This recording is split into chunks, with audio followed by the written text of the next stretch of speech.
Shalom Sobat BMTV dimanapun kalian berada. Puji nama Tuhan, kita berjumpa kembali ya dengan saya yang minggu yang lalu belum sempat kenalan ya. Hari ini izinkan saya boleh perkenalkan diri.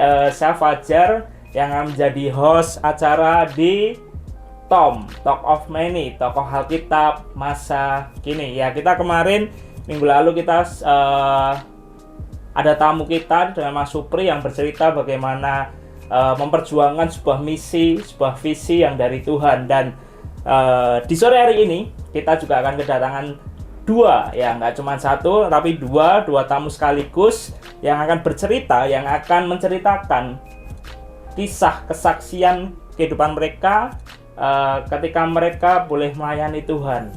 Setiap proses demi proses yang mungkin mereka boleh lalui, yang akan kita sama-sama dengarkan di sore hari ini, saudara. Ya, bagi saudara-saudara yang tidak sabar, tenang dulu ya. Kita sabar dulu, kita nantikan setelah pariwara berikut ini.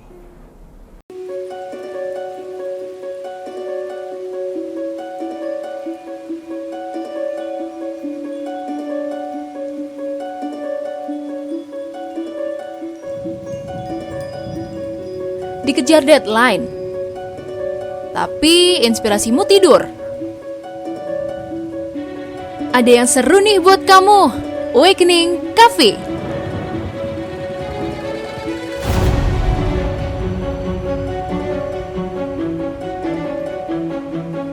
Awakening Cafe bakal bangunin inspirasimu.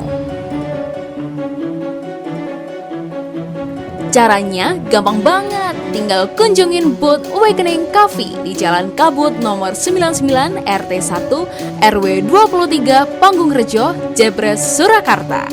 Bisa dipesan lewat Gojek juga loh. Awakening Cafe keeps you awake.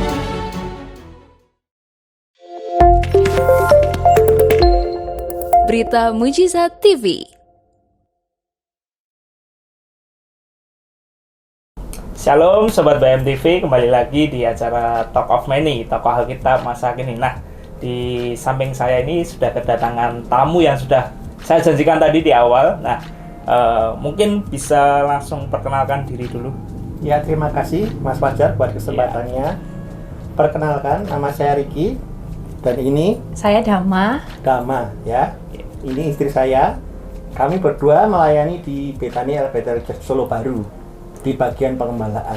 Oh, Solo Baru itu di mana ya? Solo Baru itu Solo, kota Solo ke selatan. Jadi ada perbatasan antara Sukoharjo dan Solo. Itu namanya Solo Baru, salah satu kawasan yang sedang berkembang. Oh ya, mungkin bagi saudara yang nggak tahu Solo Baru itu di mana, itu letaknya di Jawa Tengah ya. Kalau sobat-sobat BMTV nggak tahu, nah itu cuman FYI aja, gitu aja. Nah, ini saya manggilnya sebenarnya udah kenal saudara, karena satu gereja ya. Karena satu gereja sudah kenal, karena terbiasa manggil Koh dan Mbak Dama ya. Jadi mungkin nanti akan manggilnya seperti itu. Sebenarnya ya, ini puji nama Tuhan juga. Terima kasih Koh Riki sama Mbak Dama boleh hadir di acara Talk of Many ini, tokoh Alkitab masa kini. Nah, ini langsung aja ya Koh sama Mbak Dama ya. Ini ngomong-ngomong tentang tadi kan Koh Riki sama Mbak Dama sudah mengenalkan diri. Mereka sedang melayani di salah satu gereja di Solo Baru di bagian penggembalaan. Nah, ngomong-ngomong tentang mengembalakan nih Koh, saya tuh baca di satu perikop di Yohanes 21 di ayat 15 sampai 19. Itu judulnya itu kan, judul perikopnya kan gembalakanlah domba-dombaku. Nah, itu kalau kita tahu cerita ini kan singkatnya aja ya saudara, kalau dibaca nanti bakal lama, jadi singkatnya aja. Jadi ada Petrus waktu itu dia ditanya sama Tuhan Yesus, tanyanya seperti ini, Simon anak Yohanes, apakah engkau mengasihi aku lebih daripada mereka ini? Jawab Petrus kepadanya, benar Tuhan, engkau tahu bahwa aku mengasihi engkau. Kata Yesus kepadanya, gembalakanlah domba-dombaku, dan seterusnya.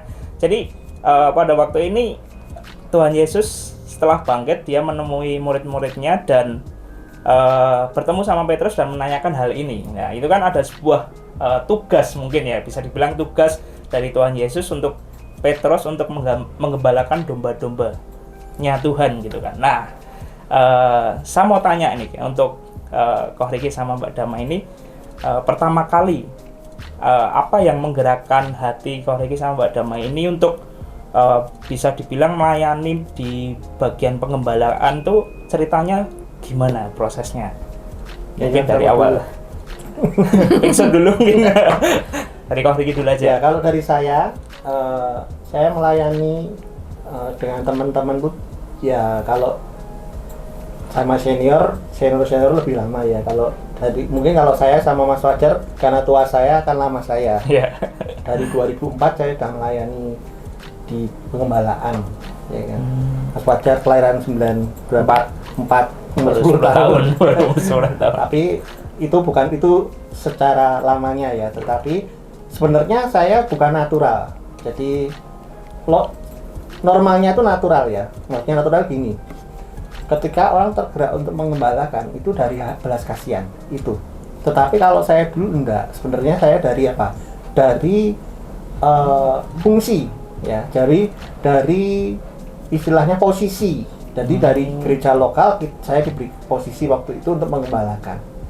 Dari itu apakah langsung punya hati? Ya belum, saudara. Belum punya dulu. Iya.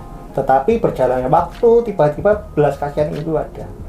Terutama ketika tahun 2007 ketika kita awal pelayanan ke sekolah-sekolah waktu itu, ketika melihat anak-anak sekolah, satu sekolah itu pasti ada anak-anak yang butuh dibantu, butuh ditolong, butuh jalan keluar, butuh dihidupkan rohaninya, mengalami banyak kepahitan atau sebagainya, butuh dilepaskan.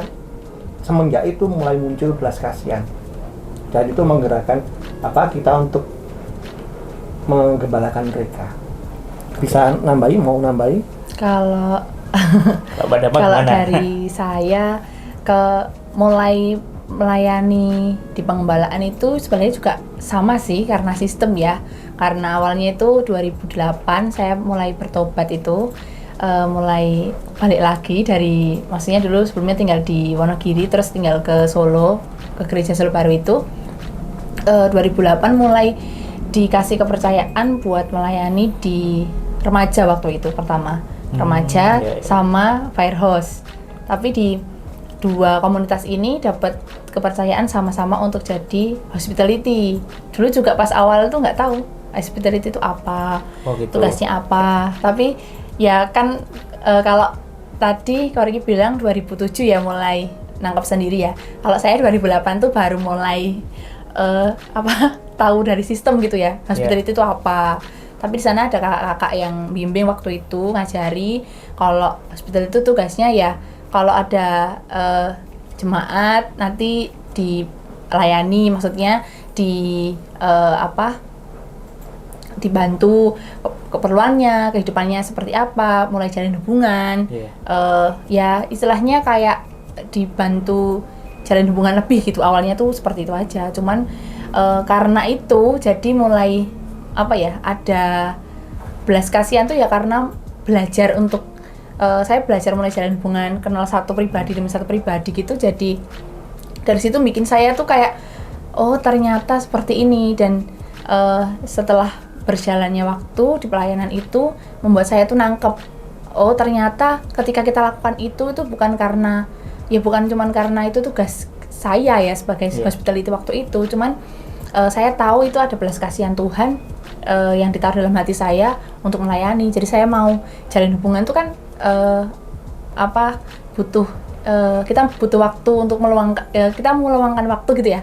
Maksudnya butuh meluangkan waktu untuk kita jalin hubungan, dan seperti itu kan memang tidak bisa dipaksakan, harus harus natural gitu loh, harus natural. Dan saya dari situ sendiri nangkep ternyata bukan cuman karena saya ngerjakan tugas walaupun awalnya sistem, tapi karena memang Tuhan taruhkan belas kasihan itu. Cuman waktu itu nggak tahu ya, belum begitu nangkep, belum begitu ngerti kalau itu belas kasihan gitu. Jadi lumayan cukup lama ya, maksudnya bisa dibilang sekitar 14-15 tahun sampai hari ini ya. Maksudnya sampai hari ini kan dari 2007-2008 itu kan kalau dihitung-hitung kan 14 sampai 15 tahun. Itu waktu yang cukup panjang sekali ya. Cuman memang nggak bisa diungkiri ya, maksudnya ketika kita belajar menggembalakan domba ya mungkin awalnya dari sistem, mungkin kita disuruh jadi pengurus gitu ya, disuruh jadi pengurus untuk menggembalakan atau untuk menjangkau si A si B gitu. Tapi ketika dengar cerita dari Kak Riki sama Mbak Dama ini cukup luar biasa, maksudnya ketika ya awalnya sistem tapi setelah itu tuh kayak belas kasihan sendiri yang Tuhan kasih gitu ya. Jadi malah dulu pelayanannya di anak-anak muda ya. Ya kalau kita diawali memang dari pelayanan ya kita. Saya 2004 juga pemuda waktu itu, yang sekarang ya udah menjadi tua ya. Jadi perjalanannya panjang, memang panjang. Jadi bahkan kalau saat misalnya kita kasih contoh satu anak yang kita layani itu dari SMP sampai hari ini sudah kerja pun masih ada. Jadi sangat panjang, dari dia masih sekolah kita nyarikan pekerjaan anak itu. Karena di tempat kami keluarga rohani ya, kita diajari kalau tidak cuma hanya sebatas tahu rohani, ya semua rohani ya, tetapi bukan berarti sekolah itu tidak rohani, tetapi sampai ke fisiknya ya, sampai sekolahnya, sampai ada kita pernah ngurusin bayari sekolah satu anak ya. Dulu kita belum suami istri, belum apa-apa. Sekolahnya Mas Fajar bayari tapi membayarkan sekolah satu anak sampai ketemu bagian gurunya ya kan, ditanya siapa, kita bingung kan waktu itu bukan siapa-siapa ya. Itu cukup lama. Dan kalau hati saya ya gini, kalau ngomong pengembalaan itu nggak bisa seminggu sekali ya. Maksudnya kalau kita mengembalakan terus dijadwal pun nggak bisa. Kenapa? Kalau kita seorang gembala, saudara mungkin kalau seorang yang memelihara domba, kambing atau punya peliharaan, nggak mungkin kan kasih makan seminggu sekali. Pasti akan ada secara alami kontinu untuk memberi makan dombanya. Dan itu prosesnya ya cukup panjang, dan satu A, B, C, D itu beda-beda. Setiap orang pribadi itu beda, penanganannya pun beda, kebutuhannya beda. Jadi itu yang kita alami beberapa ya cukup panjang, yang tiba sudah misalnya ternyata sudah nggak berhubungan juga ada ya. Jadi nggak semua baik-baik saja, semua jadi luar biasa enggak juga. Yang hilang juga ada. Tapi kita percaya kalau itu anak pasti akan kembali. Itu ya luar biasa sekali. Baru sedikit aja kita bisa belajar gitu kan untuk menggembalakan itu memang nggak mudah ketika si A, si B, si C, setiap yang digembalakan kan butuhnya beda-beda dan mungkin caranya akan berbeda, dan tapi semuanya itu akan mengajari kita bagaimana kita akan semakin mengerti apa yang Tuhan mau ketika kita sudah dipanggil seperti Petrus tadi, ketika Tuhan tanya apakah kamu mengasihi aku, gembalakanlah domba-dombaku. Dan dari sini kita bisa belajar lah yang sangat luar biasa sekali bagaimana kita ya harus terus belajar mengembalakan domba-domba itu. Nah, habis ini akan ada segmen kedua, nanti akan ada beberapa pertanyaan. Bagi sobat-sobat BMTV sabar dulu, akan ada pariwara yang mau lewat dulu.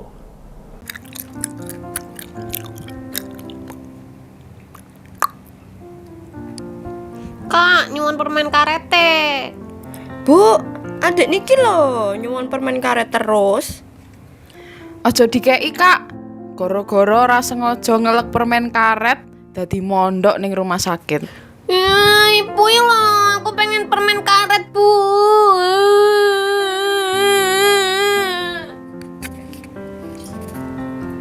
Bu, nek kowe dadi aku piye? Ya wegah, Bu. Aku sampeyan yo sampeyan. Durung rampung ling ngomong, Bu. Iki lho, anakku sing cilik ki pengen banget permen karet. Jane yo mesake, tapi kok yo resiko. Lah mbok dikeki to, Bu. Lah kae mondok ning rumah sakit suwe lho, Bu. Trauma aku dadian. Dadi wong ki mbok kaya aku ngene lho, Bu, solutif. Kae lho, ning Jalan Dr. Sutomo Solo ono es Bang Jo dodol es permen karet. Wes ra perlu wedi neh. Iki nek dilet ngelake dadi ilang dan ra mungkin mlebu rumah sakit. Malah rasane kaya mlebu ning kolam renang, Bu, saking segere. Nyat sampean iki pancen oh ye. Hadir di kota Solo pelepas dahaga dan pemuas rasa lapar. Es Bang Jo menghadirkan es abang, kuning, ijo dengan rasa permen karet, Thai tea, dan green tea. Harganya ramah sama kantong loh. Semua makanannya di bawah 10.000. Murah kan? Tunggu apa lagi? Segera merapat ke Es Bang Jo yuk. Di Jalan Dr. Sutomo nomor 19, Penumping, Lawean, Surakarta. Alamat Es Bang Jo juga tersedia di Google Maps. Es Bang Jo, sahabat dompetku. Iklan ini dipersembahkan oleh Berita Mujizat TV. Shalom Sobat BMTV, kembali lagi di acara Talk of Many, tokoh Alkitab masa kini. Nah, tadi di segmen pertama kita sudah bertanya bagaimana Ko Riki dan Mbak Dama untuk mendapatkan hati untuk menggembalakan tadi. Nah, ini di segmen kedua, saya mau bacakan di satu perikop di 1 Petrus 5 ayat 1-3. Perikopnya itu, gembalakanlah kawanan domba Allah. Aku menasihatkan para penatua di antara kamu. Aku sebagai teman penatua dan saksi penderitaan Kristus yang juga akan mendapat bagian dalam kemuliaan yang akan dinyatakan kelak. Gembalakanlah kawanan domba Allah yang ada padamu, jangan dengan paksa, tetapi dengan sukarela sesuai dengan kehendak Allah. Dan jangan karena mau mencari keuntungan, tetapi dengan pengabdian diri. Janganlah kamu berbuat seolah-olah kamu mau memerintah atas mereka yang dipercayakan kepadamu, tetapi hendaklah kamu menjadi teladan bagi kawanan domba itu. Nah, ini kan yang segmen pertama kita dengar ya di ayat Yohanes 21 tadi, bagaimana Petrus diberi tugas oleh Tuhan untuk menggembalakan domba. Nah, sampai suatu titik Petrus ngomong sama para penatua bahwa gembalakanlah kawanan domba dengan dengan sukarela, dengan tidak ada paksaan gitu kan. Nah, ini saya mau tanya sama Ko Riki sama Mbak Dama ini. Ada 3 pertanyaan yang saya mau tanyakan. Bagaimana cara kita bisa mengontrol diri kita, atau bisa dibilang kita bisa menggembalakan domba itu dengan sukarela itu gimana ya? Maksudnya kan kita ngomong menggembalakan domba, kita memberi makan, bahasanya kita memberi makan itu kan mungkin ada banyak hal yang mungkin harus kita beri gitu kan. Nah, itu kalau dengan sukarela itu ada caranya nggak sih atau gimana? Kalau dari pengalaman Ko Riki dan Mbak Dama. Sebenarnya yang namanya ngurusi jiwa ya, ngurusi jiwa. Kalau kita bilang jiwa itu orang ya, orang yang kita layani itu memang ya terkadang nggak mudah ya, karena butuh tenaga, butuh pikiran, ya kan, kadang butuh dana, uang, kadang butuh apapun. Jadi ada ngurusi masalahnya, kadang juga membuat kita ikut pusing ya. Tetapi yang selama ini yang kami alami, kita itu selalu selalu andalkan Roh Kudus untuk melayani mereka gitu. Nggak mungkin dengan kekuatan manusia, nggak bisa loh kita mengubah orang tuh, nggak bisa kok. Yeah. Tapi biarkan Roh Kudus itu mengubah, bukan kita. Kalau supaya bagaimana atau kita bisa mengembalakan kawanan domba ini dengan sukarela, ya istri saya bisa jawab. Kalau saya sendiri, kalau mengembalakan dengan sukarela tuh, saya tuh suka satu firman Tuhan di Kolose 3:23. Apapun yang kamu perbuatlah itu dengan sepenuh hatimu seperti untuk Tuhan dan bukan untuk manusia gitu ya. Itu ayat yang saya pegang dari dulu gitu, ayat yang saya paling suka gitu. Dan itu dengan saya memegang itu, saya itu ketika mengembalakan orang, maksudnya saya melayani orang, melayani jemaat, melayani jiwa-jiwa gitu, saya tuh selalu ingat, saya ini ngelakuin ini bukan buat pemimpin saya lakuin ini bukan buat diri saya melakukan ini bukan buat mentor saya, tapi saya lakukan ini buat Tuhan. Jadi dari situ bisa timbul sendiri ya rasa sukarela itu. Jadi nggak perlu disuruh, nggak perlu bukan karena tugas, saya bisa lakukan itu. Saya dengan sukarela dan sepenuh hati lakukan itu gitu. Ya, luar biasa ya maksudnya pengalamannya ketika kita mengembalakan dengan sukarela itu ya mungkin nggak mudah gitu kan, karena mungkin ada domba yang bisa dibilang nakal gitu kan. Itu kan untuk mengasihi domba itu bisa dibilang mungkin kadang ada kayak manusianya sendiri itu mungkin berat juga ya. Maksudnya kalau masuk pertanyaan 2 nih, kalau sukacita, suka duka lah bisa bilang, suka dukanya ketika melayani di penggembalaan itu apa ya? Mungkin dukanya dulu aja. Dukanya dulu gimana? Duka. Ya kalau sukanya dulu aja ya. Oke, suka dulu boleh. Sukanya aja boleh. itu ketika ketika kita dipercayakan satu orang misalnya. Ya, kita pernah awal tahun dipercayakan satu orang yang belum kenal Tuhan.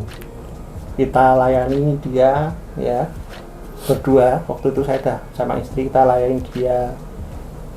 Ya, kita rutin sampai dia dibaptis. Nah, itu benar-benar tidak bisa dibayangkan. Yeah. Jadi benar-benar walaupun jiwa itu juga bukan kita yang nemu gitu. Kita cuma dipasrahi dari sistem ya. Yeah. Ini tolong dirawat, ada orang ya yang belum kenal Tuhan, kayak Mas Fajar dulu kan belum kenal Tuhan. Setelah itu terus yang ada juga kita melayani satu orang itu punya pacar yang non, ya kan. Kita layani, kita bertemu mungkin enggak rutin ya, enggak tiap hari 2-3 kali, tapi kita berdoa ya.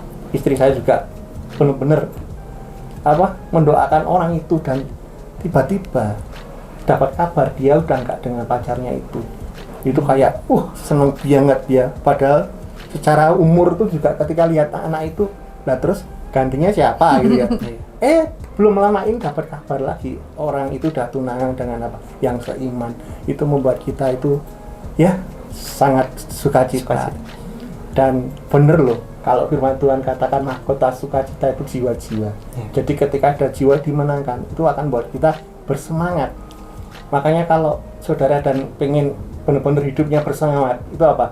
Saudara itu melayani jiwa-jiwa. Nanti mesti semangat terus, ya kan? Nggak akan ngelokro. Ya. Mau nambahin? Ya udah disebut semua sih. Cuman kalau sukanya melayani itu ketika kita bisa ketemu orang gitu ya. Ketika kita ketemu orang, memang kadang secara jasmani, secara fisik kita capek gitu mau ketemu.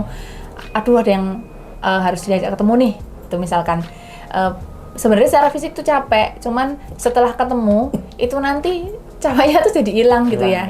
Jadi kayak ada ya benar mahkota sukacita itu jiwa-jiwa. Jadi kita juga ngalami itu ketika kita ketemu orang. Kadang ada yang bilang, setiap hari kok ketemu orang. Nah, memang dari situ tuh yang bikin kita tuh kayak ada tambahan kekuatan gitu ya dari Tuhan. Karena ya sukacita itu kita ketemu, ya mungkin ketemu pun orangnya ngajak cerita tentang masalah gitu ya. Tapi situ pun kita bisa, ketika kita bisa bantu atau kita pun bisa sharing gitu ya, membagikan sesuatu sama mereka, itu kita pun juga di-charge, kita juga dapat tambahan kekuatan gitu karena dari sukacita itu gitu. Ketika dulu setelah menikah ya, kita kan nikah baru belum ya enggak lama-lama banget ya kan, setahunan lebih. Tapi ketika setelah menikah kita dapat, saya dan istri dapat untuk apa? Setiap saat itu ada jadwal untuk ketemu orang. Kita rutin. Jadi kita spend dana juga ya waktu itu. Maksudnya ini waktu sama kan, kalau ketemu makan ya. Seringnya makan. Kan yang diajak ketemu suruh bayar atau paronan kan tidak mungkin.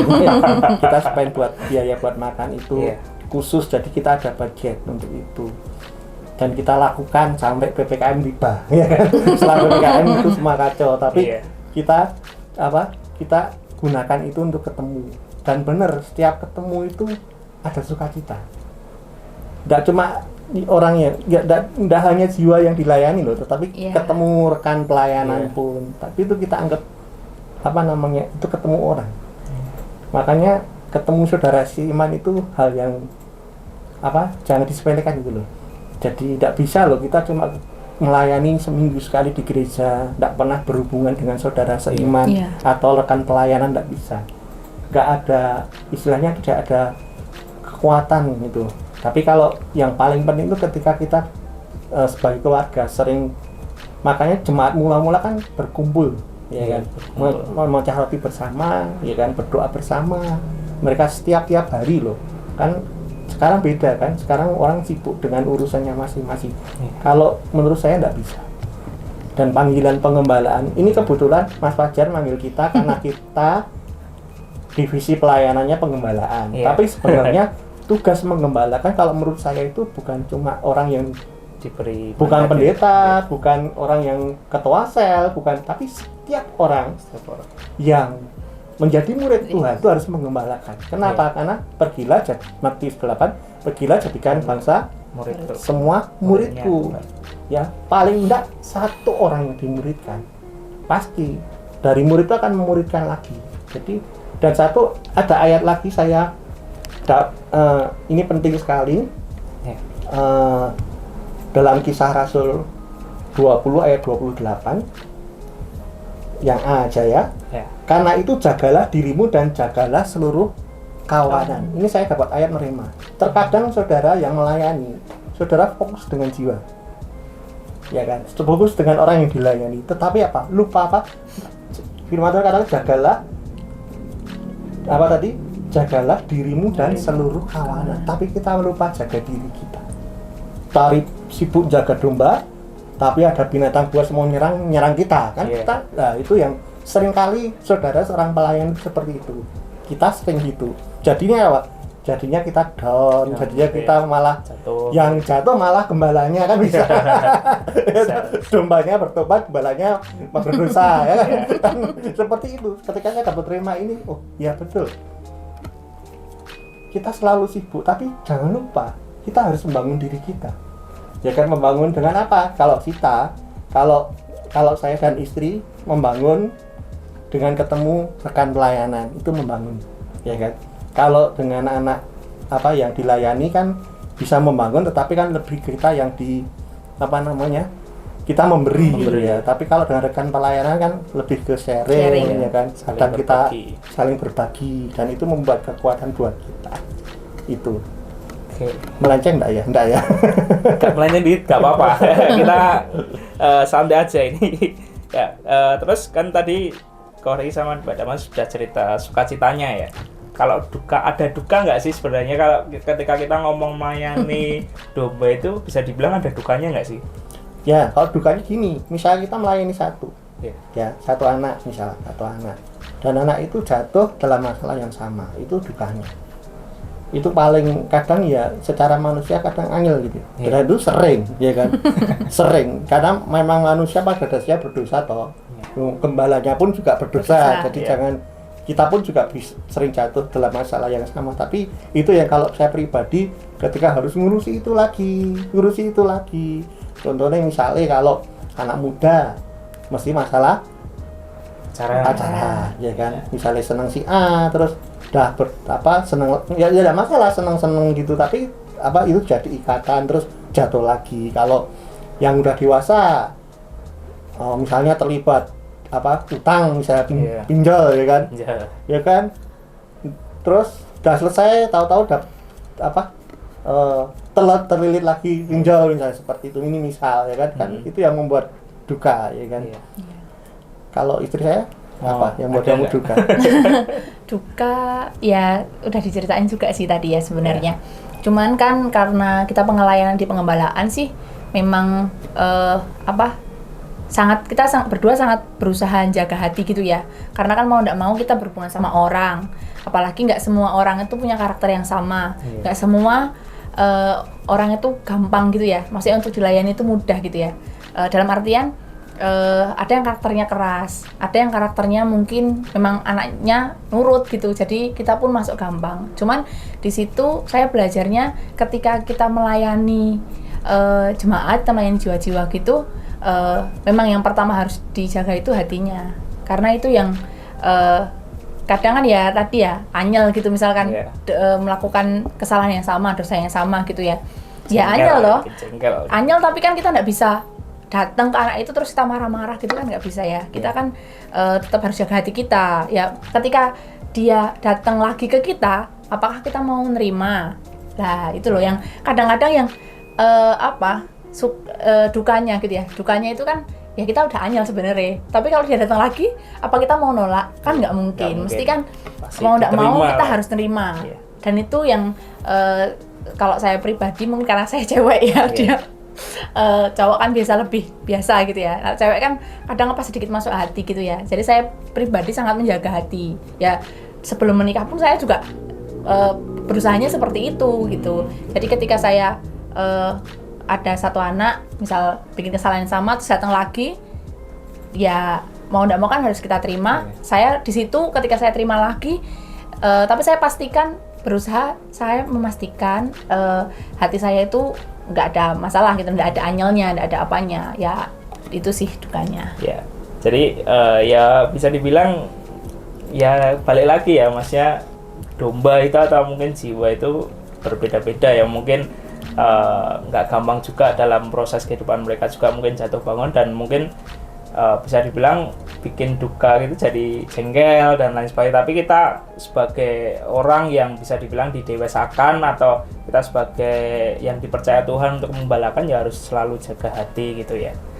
Ya luar biasa sekali. Ya ini masuk pertanyaan 3. Pernah enggak sih Kak Riki sama Mbak Dama itu merasa kayak salah dalam ketika melayani atau mengembalakan jiwa-jiwa itu? Kayak misal aku ngajari anak ini bener atau enggak ya, kayak merasa salah gitu, pernah enggak?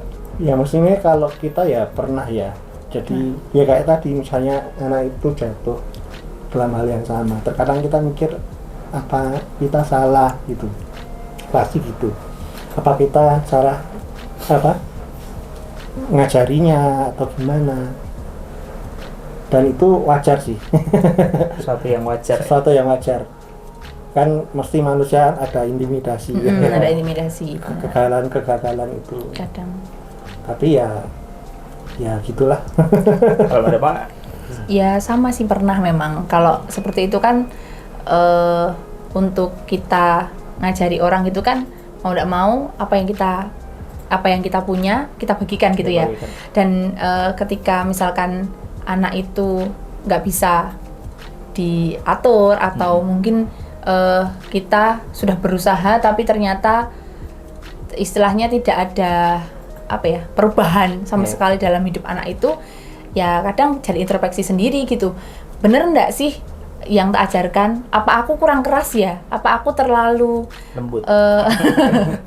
Apa aku tuh terlalu intervensi dalam hidupnya atau gimana kayak gitu. Tapi ya balik lagi, kalau kita sikap hatinya kita gimana sih? Kalau memang kita sudah memberikan yang terbaik ketika kita melayani anak itu dengan kekuatan Roh Kudus, dengan apa yang kita bisa, ya kembali ke pribadi masing-masing anak sih ya kalau itu ya. Jadi kalau menyikapinya gimana sih kalau ketika mungkin Kak Riki atau Mbak Dama merasa kayak aku salah, maksudnya kayaknya yang apa aku bagikan tuh sesuatu yang salah, itu cara nyikapinya gimana maksudnya biar kayak membuat diri kita tuh semangat lagi gitu loh, maksudnya tidak merasa salah gitu. Gini ya, kita jangan fokus sama satu anak gitu loh. Karena kalau fokus ini tok ya enggak bisa, hidup kita buat terjun sama satu ya. Jadi ketika yang membuat kita enggak yang tadi Mas Fajar katakan terintimidasi tadi ya, jangan aku salah ya, kita dengan yang lain kan, dengan memperhatikan orang lain itu tadi. Jadi nggak bisa terus biar caranya ben hilang, nggak bisa kan, sambil berjalannya waktu tapi kita nggak fokus dengan anak itu aja. Kayak saya gitu. Kamu mau nambahin?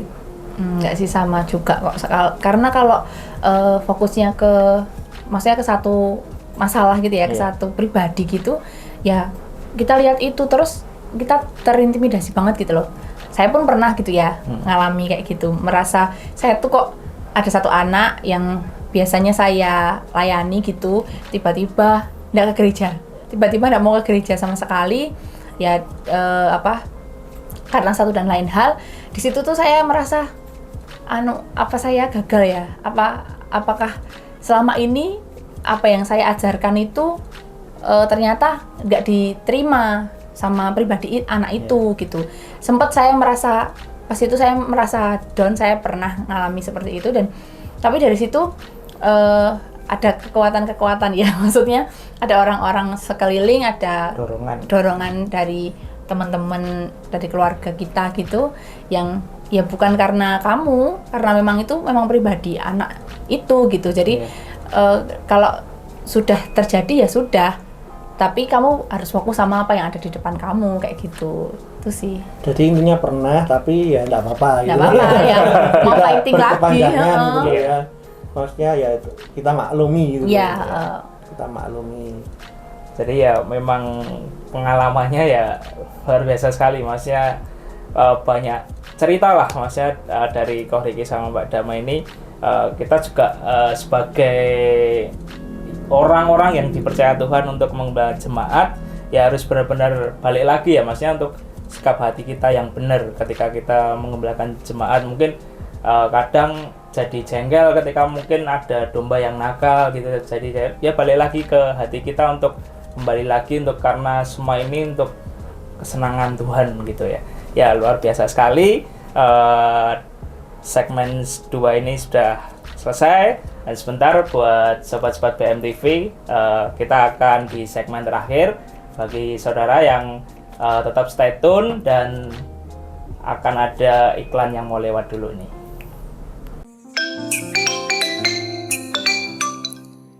Halo Jeng. Halo juga, Jeng.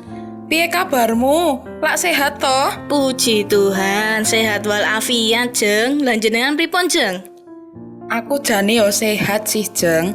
Ning tak sambati sithik yo. Lah, sambat nopo Jeng? Iki lho, jane aku keweden iki ning omah. Lah samping omahku persis ki, sak omah kena Covid. Cen, Covid saiki tambah galak kok, Jeng. Ra pandang bulu, sapa ae iso kena. Lah yo, gek padahal ki minggu lalu aku yo ketir-ketir. Dino iki mak ambek koncoku, sesuke dikabari nek koncoku kena Covid. Wis sithik-sithik kok Covid. Sing hati-hati yo, Jeng. Wis, mending di rumah saja wae, Jeng. Iya, Jeng. Makasih yo, wis gelem tak sambati. Yuk kita di rumah aja. Simak tips betah di rumah saja dari Berita Mujizat TV. Yang pertama, doa pagi dan saat teduh.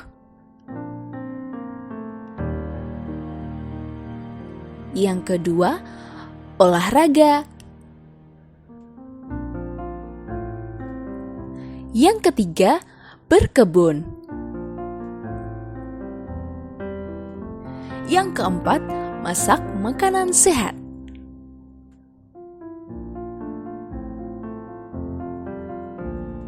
Yang kelima, baca buku. Yang keenam, belajar hal baru. Yang ketujuh, atur plan masa depan.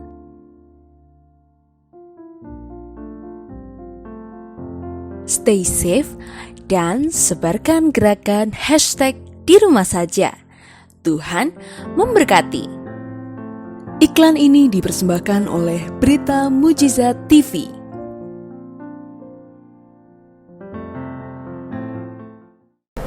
Shalom Sobat BMTV, kembali lagi di Talk of Many, Tapa Alkitab masa kini. Nah, di 2 segmen sebelumnya kita sudah mendengar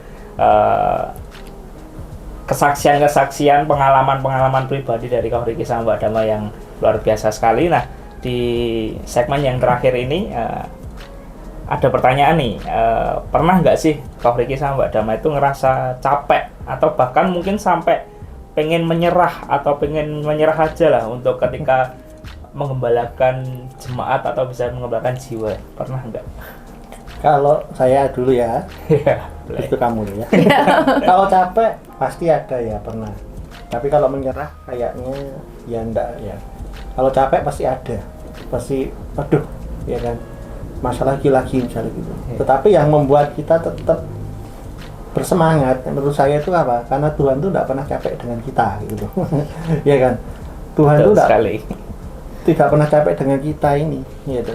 Kita yang juga sering kan apa jatuh bangun seperti itu, tapi Tuhan enggak selalu setia sama kita. Itu yang membuat saya apa tidak pernah menyerah gitu loh, karena ingat Tuhan tuh enggak pernah capek dengan kita. Jadi kita yang enggak boleh capek ketika kita melayani. Kamu Kalau jangan ada hitam loh ya. Kalau ada mah, Kalau saya capek sih pernah. Kalau saya menyerah nggak sih. Cuman kalau pas capek gitu memang kadang mau melayani, mau mulai ketemu lagi gitu tuh kadang butuh waktu sih. Kalau saya lebih butuh waktu buat diem dulu gitu ya. Maksudnya nggak terus tiba-tiba ngilang dari semuanya, nggak. Cuman butuh waktu lah paling beberapa saat gitu untuk ya ngecharge diri sendiri, ngecharge maksudnya ya berdoa, ya berusaha manage hati saya seperti apa. Kadang capek itu kan karena tekanan, misalkan kita ketemu orang tekanan, kadang kita pun juga nggak bisa memberi solusi gitu ya.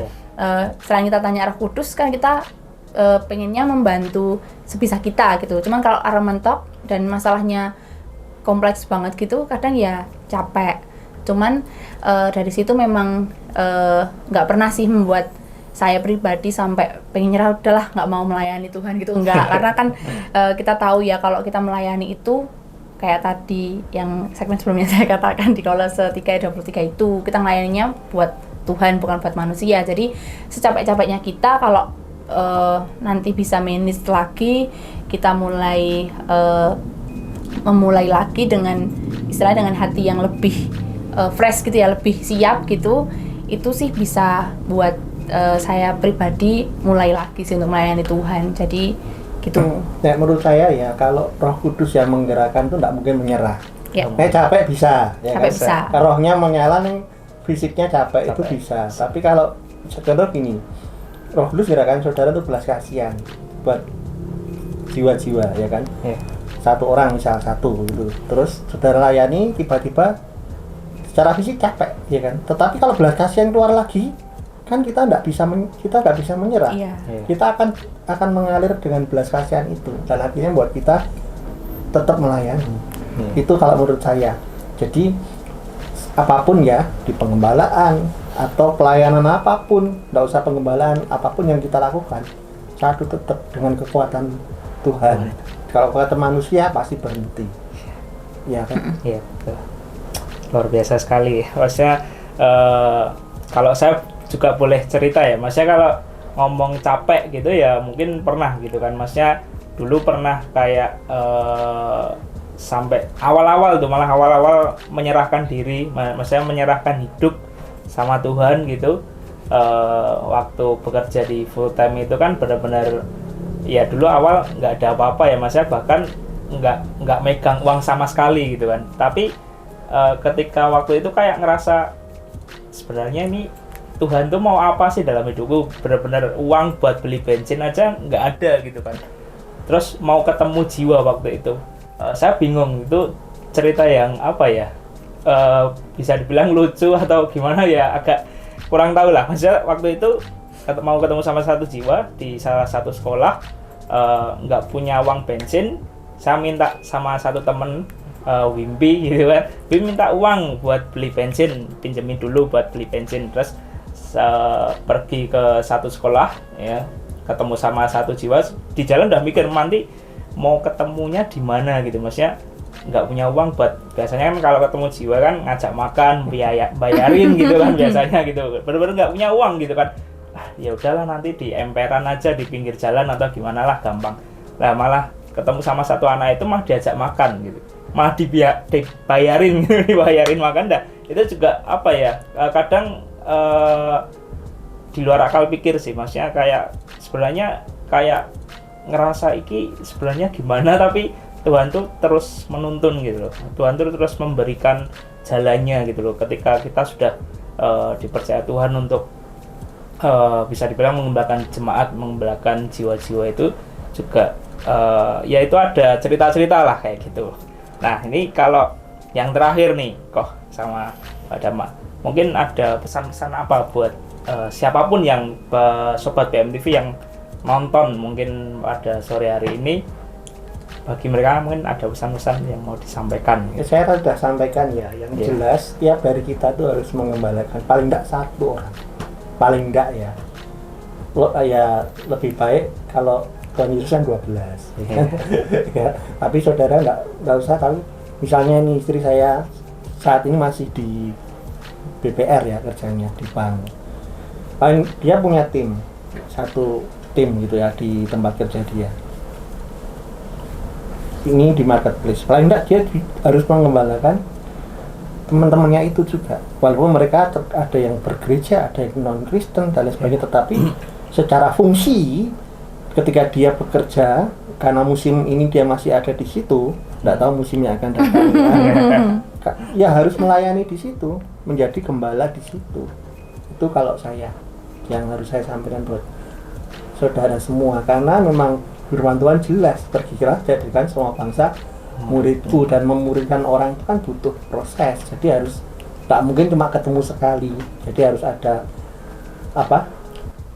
kontinuitas di sana untuk mengembalakan murid Tuhan. Itu Dama. Kalau dari saya, jangan pernah capek ketika kita dipercayakan untuk melayani jiwa-jiwa. Yang pastikan bahwa kita lakukan semuanya itu untuk Tuhan, bukan untuk orang lain, bukan untuk pemimpin kita, bukan untuk diri kita juga, tapi semuanya untuk Tuhan. Itu aja sih. Ya, luar biasa sekali.